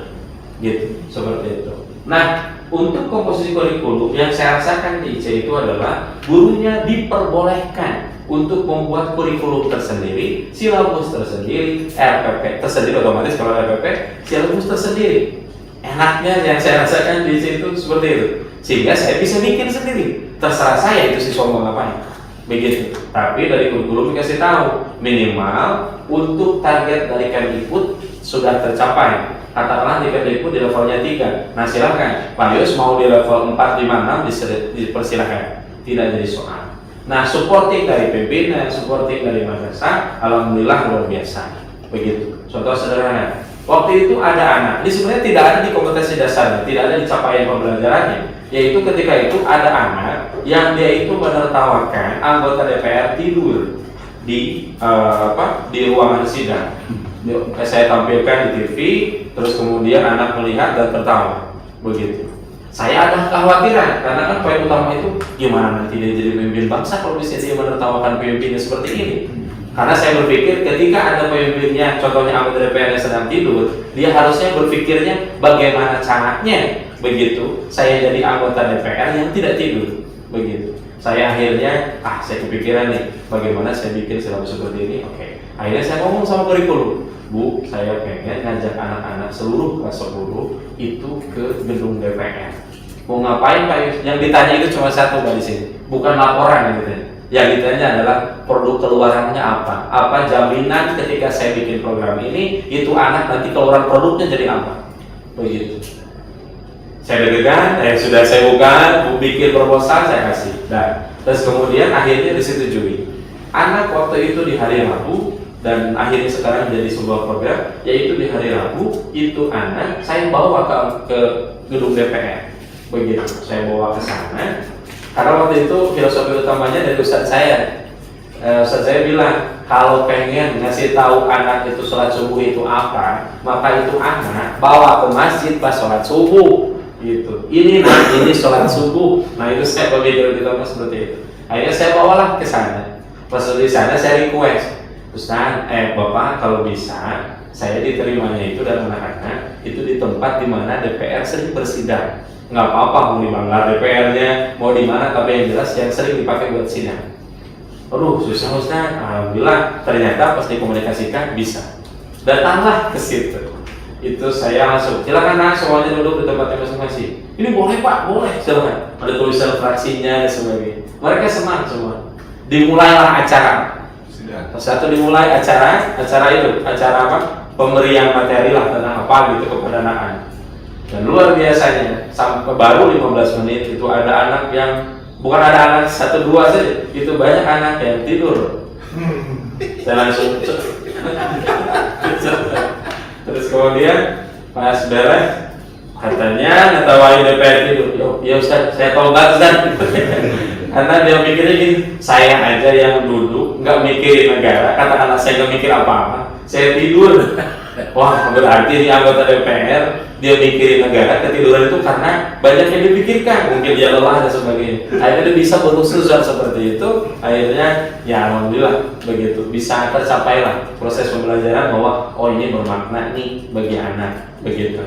Utamanya. Nah ini komposisi kurikulum ini saya coba, makanya di sini ada simulasi pemilu, saya coba ada simulasi sidang ASEAN untuk hubungan internasionalnya, lebih kepada memahamkan mereka. Karena waktu itu saya tahun 2010 masuk, itu selama 3 bulan, ini mungkin bisa jadi itu juga. Selama 3 bulan saya nggak boleh ngajar, 3 bulan saya boleh ngajar, saya hanya observasi saja, observasi keasramaan, observasi apa dan sebagainya di sini. Selama 3 bulan nggak boleh ngajar.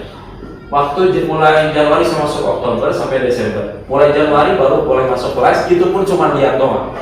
Begitu. Baru bisa ngajarnya nah pas waktu di semester selanjutnya. Baru 9 bulan, setelah beres 9 bulan baru seperti bayi lahir gitu. Saya baru dia boleh untuk mengajar.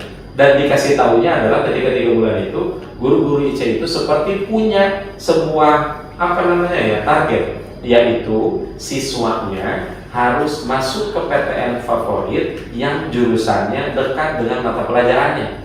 Contoh, kalau saya PPKN berarti harus ada masuk fakultas hukum, kalau enggak politik, kalau enggak hubungan internasional. Maka saya buat sedemikian rupa bahwa pembelajaran itu hanya fokus utamanya, saya tidak ke materi, tapi fokus utamanya adalah kepada pengalaman belajar, supaya anak itu banyak inspirasi untuk terpikir banyak.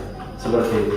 Minimal saya berpikirnya ada anak yang IPK-nya bagus, tapi kitab kuningnya oke, dan dia jadi anggota DPR atau menteri. Saya pikir begitu. Seperti itu. Maka di sini, saya belum masih tahu tentang urutannya. Jadi anak-anak itu urutannya dia dibangunkan setengah 4, terus kemudian disuruh tahajud. Seperti di hadis, ternyata perjalanan jauh ke masjid, pada cuma 200 meter, baru nyampe jam 4 pagi, gitu, 30 menit, berarti cuma 200 meter jalan, selesai. Dan akhirnya itu anak sholat duha, bukan ya? Sholat apa? Sholat tahajud. Terus kemudian setelah beres sholat tahajud, sholat tahajudnya dia tidak berjamaah, tapi dia mandiri. Terus kemudian dia sholat subuh, beres sholat subuh dia tadarus, kemudian kajian kitab pagi. Seluruh kitab berwarna semuanya kita pakai. Karena waktu saya tanya ini kitabnya warna apa, ada warna kuning, Ustaz, warna orange, warna apa, intinya semua kitab yang berwarna kita pakai kitab pagi sampai setengah 6. Pas satu di setengah 6 itu anak diwajibkan untuk 2 hal, 1 mandi, 2 makan. Begitu kan, satu kamarnya cuma 4 orang. Diinginkan 2-nya mandi, karena di dalamnya ada 2 kamar mandi, 2-nya mandi, 2-nya makan. Tapi yang kejadian adalah 4-nya makan, 4-nya mandi, setengah 7 taat apel. Karena tadi saling menunggu tadi, seperti itu. Akhirnya dia harus apel. Apel cuma 2 hal yang ditanya, fisiknya gimana, psikisnya gimana. Kalau fisiknya tidak bagus, maka dia langsung ke poliklinik. Di situ sudah ada perawat dan dokter. Terus kemudian kalau psikisnya tidak bagus, maka itu akan ditangani sama psikolog asrama. Nggak selesai di psikolog asrama, pindah ke psikolog madrasah. Beres ke psikolog madrasah, pindah ke BPPT, gitu. Atau BRIN kalau yang sekarang. Tapi kalau yang sampai ke BRIN itu jangan. Di level sampai ke psikolog madrasah pun tidak terlalu apa. Saya kaget ketika ada anak yang bilang saya stres. Itu baru 1. Ternyata tanya aja Pak sama teman saya yang lain. Stres. Saya kaget. Kenapa? Pengalaman stres saya itu adalah deskripsi stres itu berarti wah harus ke rumah sakit, harus apa gitu. Nah ternyata harus pakai data empirik, harus ilmiah. Saya tanyalah sama psikolognya. Kata psikolognya enggak Pak Yus. Stres yang dipahami oleh mereka bukan stres yang dipahami oleh Pak Yus. Jadi biasa saja di bawahnya. Gitu. Akhirnya ternyata memang benar. Toh yang stres saja UTBK nomor 1. Ya sudah lah ya, kita ikutin saja dengan proses itu. Seperti itu. Lalu kemudian, mohon maaf ini langsung ke dukungan SDM. Untuk dukungan SDM, untuk sistem rekrutmen di kita, itu kalau saya 2010 itu ada 6 kali tes. Tapi kalau sekarang hanya 2 kali tes, yaitu oleh Dirjen Pendis, itu 2 kali tes potensi akademik, tes potensi untuk yang atau psikotes kalau bahasa saya. Kemudian ada 3 berarti. Yang ketiga adalah wawancara langsung dari Dirjen Pendis. Terus kemudian untuk pemetaan kompetensian SDM lebih kepada untuk memetakan, dilihat dari mereka butuh pelatihan apa. Pemetaan itu dipakainya buat itu saja. Begitu. Contohnya, kita ada yang berdasarkan request atau ada yang dibuat oleh madrasah programnya. Contohnya kemarin khusus tim pengembangan kurikulum waktu itu ada narasumber dari langsung mantan ketua RT MPT sama yang sekarang jadi ketua juga, khusus ngurusin yang untuk masuk ke universitas PTN favorit seperti itu. Akhirnya datang ke sini khusus tim pengembangan kurikulum setelah itu. Terus kemudian ada juga yang gurunya yang request ke kita, yaitu request, Pak saya pengen pelatihan ini, Bu saya pengen pelatihan ini, terus kemudian tolong difasilitasi. Kemudian dibikin proposal, dikasih, oke selesai masuk, seperti itu. Kemudian ini penempatan dan tour of duty SDM itu tidak dilaksanakan dari IC Serpong. Tapi kalau untuk yang di Manica yang lain itu ada. Untuk peningkatan kompetensi dan alokasi kesejahteraan ini hampir mirip sama ya. Kalau yang PNS berarti gaji PNS ya sudah seperti itu saja. Kemudian ada istilah pamungkas di sini, peningkatan mutu unggul akademik siswa. ada responsi, ada penambahan jam pelajaran untuk kelompok UTBK saja. Terus kemudian tadi yang ada istilah tutup buka tadi, kemudian ada untuk bimbingan khusus UTBK, begitu. Ini kan karena nanti belum tidak ada UTBK, kita coba dengan formula yang lain. Peningkatan wawasan perguruan tinggi. Jadi kita undang perguruan tingginya ke sini atau kita bawa anaknya ke perguruan tinggi yang ada di sana. Seperti itu. Baik itu di luar negeri atau yang di dalam negeri. Begitu. Untuk potret diri dipakai lebih kepada melihat siswa dilihat dari tryout-nya, tryout ini. Untuk tryout-nya, kita tryout ada yang dari internal sama eksternal, seperti itu. Siswa IC lebih senang kalau yang eksternal, internal masuk lagi. Terus kemudian untuk yang materi dan tempat seleksi, dan ini untuk yang PPDB-nya. Nanti siswa itu akan dites tes potensi belajar atau psikologi. Kemudian ada tes akademik, matematika, IPA, IPS, bahasa Inggris, PAI, bahasa Arab. Nggak ada PPKN di sini, nggak ada tidak akhlak di sini, nggak ada kurdis di sini. Tapi masuknya ada ke pendidikan agama Islam. Seperti itu. Itu ada 4 sesi. Nanti anak mengerjakan soal. Gitu dari pagi jam 8 pagi sampai jam 4 sore. Itu selama 1 hari seharian. Seperti itu. Untuk sarana dan fasilitas, saya kira nanti sekalian pas waktu di sana saja. Tapi kalau untuk lab, saya kira tidak bisa karena memang ada kaitan dengan keterbatasan saja. Apa itu dipakai PPN atau memang lagi dipakai program apa gitu. Nah akhirnya untuk lab tidak bisa. Tapi untuk lab di kita itu ada lab IPA, lab Science, kemudian ada lab sosial humaniora atau untuk IPS, kemudian ada lab agama, begitu. Terus sisanya bersama untuk fasilitas. Paling seperti itu saja. Putrinya belum kesini. Silakan ada yang mau bertanya. Disilakan. Saya duduk. Ya, saya. Assalamualaikum warahmatullahi wabarakatuh. Saya melihat bahwa sistem yang dilaksanakan di mana sistem ini adalah cukup ideal dan menghasilkan output dari siswa baik inteknya dan intaknya itu cukup seimbang. Namun yang jadi pertanyaan kami ini hampir semuanya mengalami pendidikan di asrama, pondok pesantren, juga madrasah yang sifatnya formal. Yang menjadi permasalahan yang terjadi di antara santri siswa di sekolah formal, ya, untuk memberikan keseimbangan antara intak dan intek ini adalah sangat sulit keseimbangan itu, sehingga prosentase daripada para santri dan siswa di sekolah formal ini adalah kemalasan dan sebagainya. Nah, untuk memberikan semangat, motivasi supaya ini bisa semangat, ini sistem yang dibangun di asrama maupun pengawasan di sekolah formal itu seperti apa aplikasinya? Terima kasih. Assalamualaikum warahmatullahi wabarakatuh. Nah, itu dikata Ustaz tadi bahwa utamanya adalah di motivasi. Jadi motivasi siswa itu kita bangun dengan membuat sebuah kultur bahwa kalau yang sederhananya adalah kakak kelas kamu itu sudah mencapai ini dengan cara ini. Kamu mau bikin cara yang berbeda dengan cara kamu, atau kamu ingin membuat mengikuti cara yang sudah dilakukan oleh kakak kelas kamu itu, seperti itu. Dan setiap acara atau program itu wajib menggabungkan atau mencampurkan seluruh kelas 10, kelas 11, dan kelas 12. Jadi dia punya program tersendiri yang salah satunya sebenarnya diawali dengan ada kekhawatiran yang sekarang banyak bully dan lain sebagainya, sehingga kita coba pahamkan kepada mereka bahwa 10, kelas 11, dan kelas 12 yang berbeda cuma duluan lahir atau duluan masuk saja. Begitu. Maka contoh, ada kelas 12 bikin acara namanya Bastian. Bastian itu bakar sate 3 angkatan. Bakar sate 3 angkatan itu yang dibuat oleh kelas 12, dia mengundang kelas 10 dan kelas 11 gitu, karena itu acara mereka. Terus kemudian kelas 10 ada open house, dia minta tolong sama kelas 12 sama kelas 11 nya, karena dia itu kan di sini ada 40 hari anak tersebut nggak boleh dijenguk sama orang tuanya ketika pertama kali masuk. Gitu. Selama 40 hari itu ada istilah open house. Nah, open house itu di angka hari ke-40 itu.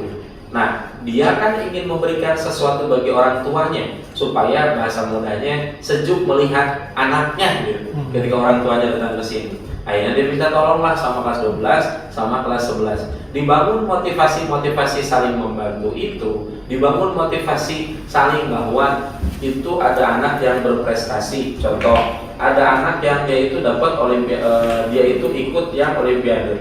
Dia diberikan privilege tertentu untuk tidak ikut KBM atau tidak ikut PPM. Contoh, dia itu adalah bagian yang astronomi. Dia tidak ikut mata pelajaran PPKN, akidah ahlak, fikih, matematika, tidak. Tapi hanya ikut khusus untuk klub bidang studi astronomi saja. Begitu. Selama berbulan-bulan untuk dia tetap di karantina hanya fokus ke situ saja. Mereka melihat, oh ternyata konsisten dengan produk. Akhirnya dia bisa ngikutin. Begitu. Nah, dibangun kultur yang seperti itu. Saya karena masuknya tahun 2010, kultur itu sudah jadi, Pak. Jadi saya tinggal ngikutin saja. Dan anak pun yang kalau yang sekarang itu yang hampir-hampir sama saya, dia hanya ngikutin yang ada di atasnya. Maka penting bagi kita untuk kita tetap dan konsisten dengan apa yang menjadi visi kita. Di daerah kami di sekitar Solo itu juga ada yang tidak berhasil. Ada juga kaitannya dengan insan ceria. Nah, kami ingin mendapatkan Suwarjo itu bukan Jabar. Ya, ada nama seperti itu. Apakah itu juga termasuk binaan ini? Kalau itu ya, sebenarnya yang membuat gagal ya, sekolah-sekolah yang pernah mencoba gurunya di trainer di sini atau juga dari sini dia ini ada pendampingan itu apa sebenarnya? Sebab tadi kami ini kan swasta, Pak. Nah, sementara Eman ini kan negeri ya, Pak.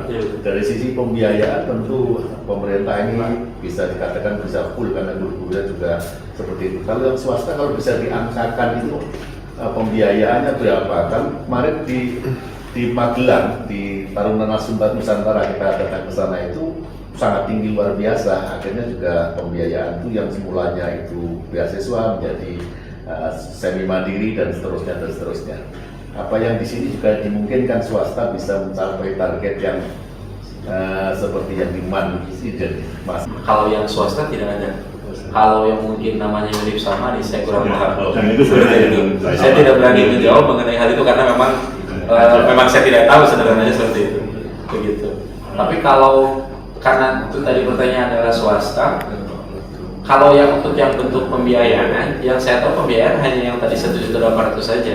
Terus kemudian kalau yang supporting sampai ke pembiayaannya untuk untuk program bisnis sekian dan sebagainya itu bukan ranah saya karena saya kebetulan yang pembiayaan itu pimpinan sih, Pak.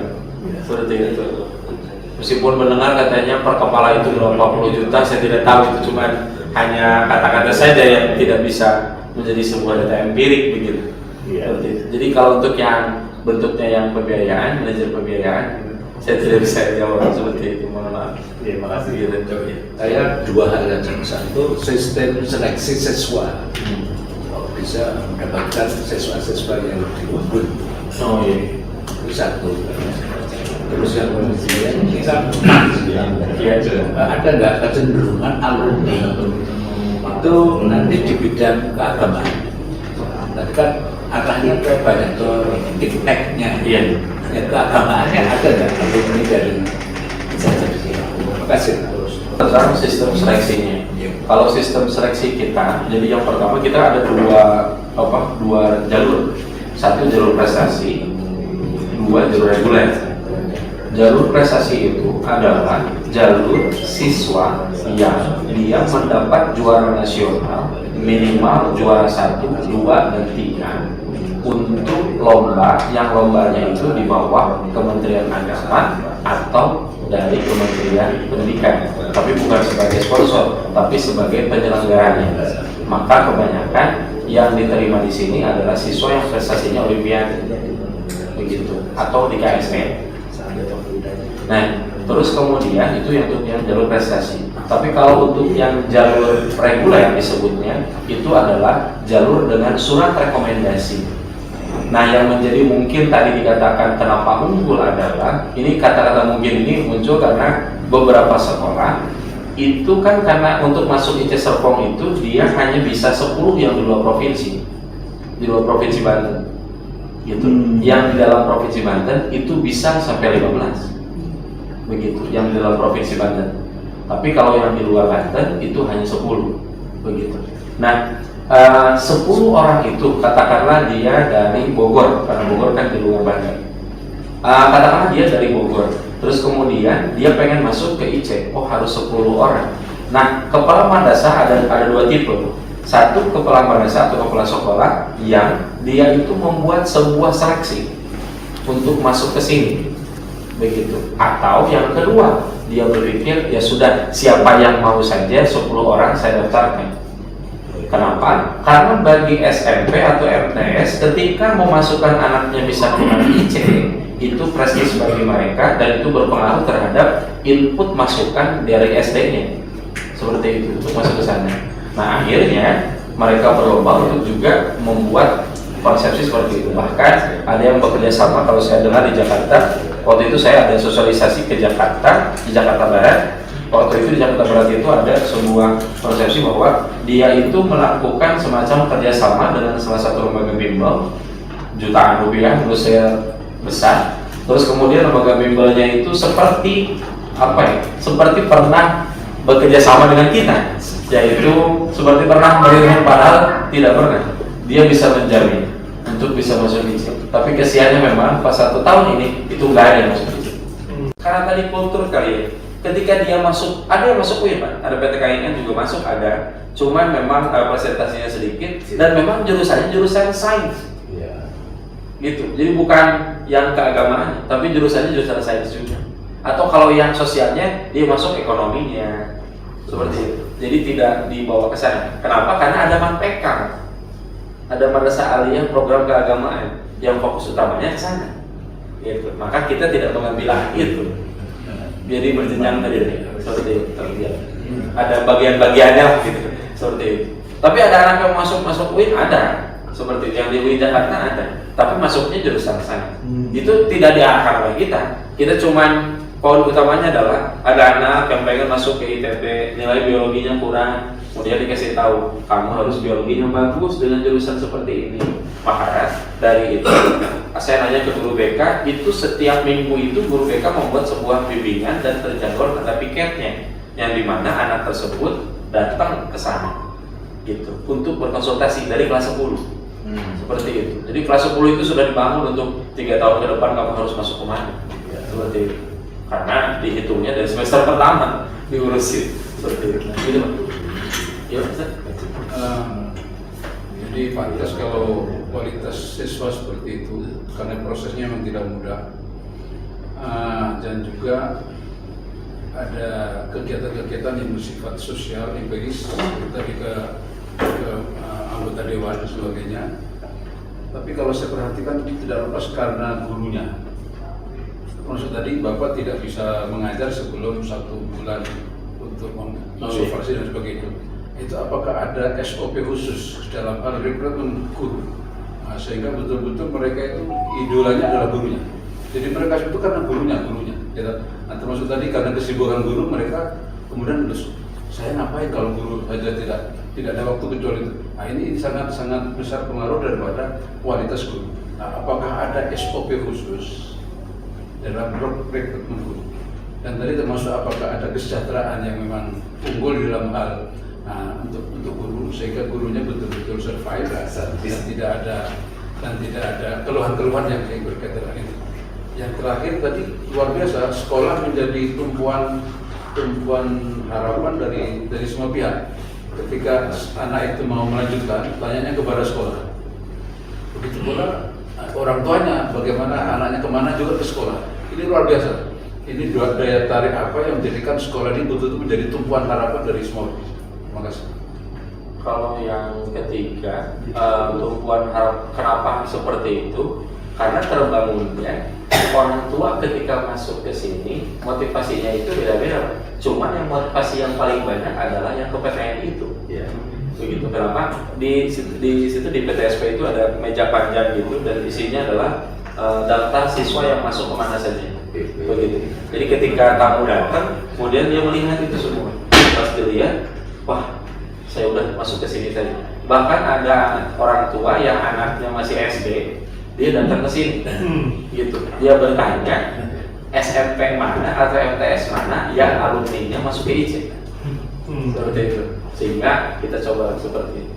Terus kalau misalnya tadi yang saya khawatir salah pemahaman untuk penangkapannya tentang guru yang tadi bisa diulang Pak, yang maksudnya kultur guru yang gimana maksudnya? Kalau SOP-nya tetap ada Pak. Ada di sini. Jadi pas waktu saya masuk itu sudah jelas SOP-nya. Pak Yus nanti dari Oktober sampai bulan Desember Pak Yus hanya ngerjain ini. Pak Yus wajib ada outputnya seperti ini, ada indikator keberhasilan seperti ini. Pak Yus nanti wawancara, Pak Yus nanti ini sampai selesai selama 3 bulan. Seperti itu. Itu SOP-nya ada. Begitu. Ya. Tapi SOP tersebut hanya diperlihatkan ke saya. Itu ranahnya jadi pimpinan, begitu. Pimpinan yang datang seperti itu. Apakah ada guru yang tidak lulus SOP? Nah, kalau yang bentuk yang seperti bentuk penilaian begitu kayak. Kalau bentuk penilaian guru yang tidak lulus SOP dan sebagainya, itu ranah pimpinan. Karena saya pun tidak tahu. Karena mungkin saja pimpinan itu termasuk saya mungkin yang termasuk ya, wah ini nggak benar nih gurunya. Mungkin saja seperti itu. Nah, tapi kalau untuk yang ranah pimpinan yang menilai, saya tidak tahu. Kenapa? Karena sampai saat ini pun saya tidak pernah mendengar ada guru yang dia itu kebanyakan di perpustakaan, katakanlah begitu, karena dia dikurangi jamnya karena kurang kinerjanya. Karena kan yang saya tahu kalau teman katanya kalau di Australia kalau begitu, jadi kalau misalnya dia mau ngajar terus kemudian kinerjanya buruk dan sebagainya, maka dia dikurangi jamnya. Seperti itu. Awalnya saya deg-degan Pak, karena saya termasuk yang dikurangi jamnya. Tapi ternyata kebijakannya adalah ini kebijakan Pak Yus itu dikurangi dikarenakan karena kita ada bentuk SKS gitu. Karena kita dapat Pak Yus itu SKS cuma dapat 3 SKS doang, yaitu di semester 1, 3, sama 6. Oh ya sudah. Akhirnya saya ikut gitu. Jadi intinya kebijakan pimpinan betul-betul secret ya? Sampai saat ini saya tidak tahu. Tapi kalau yang bentuk yang kalau untuk ASN kan memang ada semacam SKP begitu, ya tetap ada. Saya dapat nilainya sekian, sebenarnya saya tahu. Tapi kalau yang ranah bahwa gurunya itu lulus SOP atau tidak, itu ranah pimpinan yang tahu. Kalau rekrutmen guru itu kan ditentukan Bapak.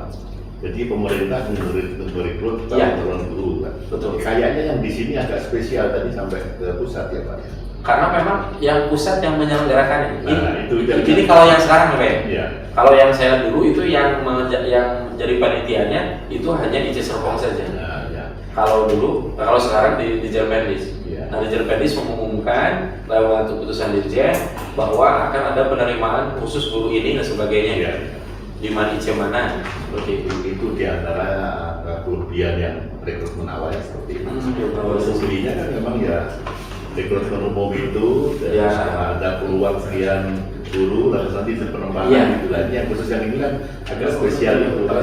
Pasti itu persyaratannya spesial juga. Iya. Seperti itu. Iya, Betul. Ada lagi dari belum? Yang mana? Kesejahteraan guru. Kalau yang kesejahteraan guru, kalau untuk saya pribadi, saya ya gaji PNS aja. Sama sertifikasi ya Pak. Sama sertifikasi ya, seperti itu. Dengan dengar sih katanya kemarin karena kita lagi satu katanya ada alokasi buat kita, nggak tahu jadi tidak. Tapi kan harus ada regulasinya lagi. Tapi selama ini standar ya, standar sih. Seperti itu. Kalaupun saya dapat honor yang karena ada program ya memang ada program. Jadi honornya contoh saya bagian honor apa gitu, honor untuk apa ya, penulisan karya ilmiah gitu, penulisan karya ilmiah honornya sekian sebagainya ya itu ada seperti itu. Kalau kayak bentuk kerjasama tadi, satu lembaga daerah tertentu lantas minta kerjasama dengan sini, katanya dengan badan guru itu kan nanti dimunculkan dalam sebuah kegiatan Bapak. Iya, itu dimunculkan dalam sebuah kegiatan, tapi yang bukan dana hibah. pakai RKKM. Dan nanti Pak itu daftar isian penggunaan anggaran ya dari pusat atau RKKM. Jadi kita dikasih sekian miliar untuk apa sebagainya itu sudah ada di sana. Seperti itu. Karena kita negeri kan, jadi harus menyesuaikan. Kalaupun ada lembaga tadi yang bekerja sama dengan kita, itu memang ada yang di Kalimantan, kemudian minta tolong tadi yang kata Bu Putri tadi, jadi minta tolong, bahkan ini dari awal minta tolong dari pembuatan sekolah sampai sekolah itu ada gurunya dan ada siswanya, seperti itu kerjasama dengan kita, begitu. Tapi karena saya bagian pembantunya, jadi untuk kebijakan di dalam agreementnya kayak apa saya tidak tahu, saya bagian itu saja. Gitu. Karena lembaga tadi nanti mungkin Bu Putri bisa nanti menjelaskan, Bu Yuna bisa menjelaskan terkait hal itu. Ya. Kalau masalah mutu Pak, yang di sini dengan Pekalongan dengan yang lain, kalau saya jawabannya adalah karena juknisnya kita sama, maka mutunya sama. Makanya kemarin sebenarnya dipertanyakan waktu itu, dipertanyakan ketika Manice Pekalongan belum di ranking 4. Sekarang kan Manice Pekalongan masuk di ranking 4 dan beberapa sekolah Manice yang ada di seluruh Indonesia itu alhamdulillah peningkatannya signifikan. Bahkan ada yang sampai 100 poin, 100 tingkat dan sebagainya itu bisa naik seperti itu. Kenapa? Jawabannya sederhana, karena kita punya juknis yang sama. Itu bisa didorong di Kementerian Agama, itu juknis tentang pengalaman desain pendidikan Indonesia. Itu ada juknis. Jadi kita ikut juknis itu. Cuman bedanya mungkin yang diperkirakan adalah ketika di IC Serpong, karena mungkin duluan IC Serpongnya, jadi dianggap bahwa IC Serpong itu adalah yang seperti levelnya nomor 1 gitu, sementara yang lain adalah nomor sekian, seperti itu. Mungkin karena kita duluan saja sebenarnya, makanya kita senang nih alhamdulillah. Di sisi lain kita senang, tapi di sisi lain kita juga sedih sebenarnya, yaitu ketika masukan ke kita itu kemarin yang daftar yang ikut tes cuma 3.000 orang, Pak. Yang biasanya kan ada 9.000, 11.000, 17.000. Kenapa itu ternyata mundur, ternyata turun? Ternyata pas satu kita lihat, ternyata itu seperti pindah ke Manice yang lain. Kenapa? Karena dia mencari yang terdekat dari Manice-nya. Salah satu imbas dari kesamaan tadi. Karena kan mungkin karena kalau baru, wah belum percaya nih kalau baru. Nah kalau sekarang akhirnya minat itu makin tinggi ketika yang dengan, wah saya ingin Pekalongan saja, saya ingin ke Batam saja yang dekat dengan saya, contohnya gitu. Diambil berapa Pak dari 3.000 dari 9.000? 140 saya, dari 70-70.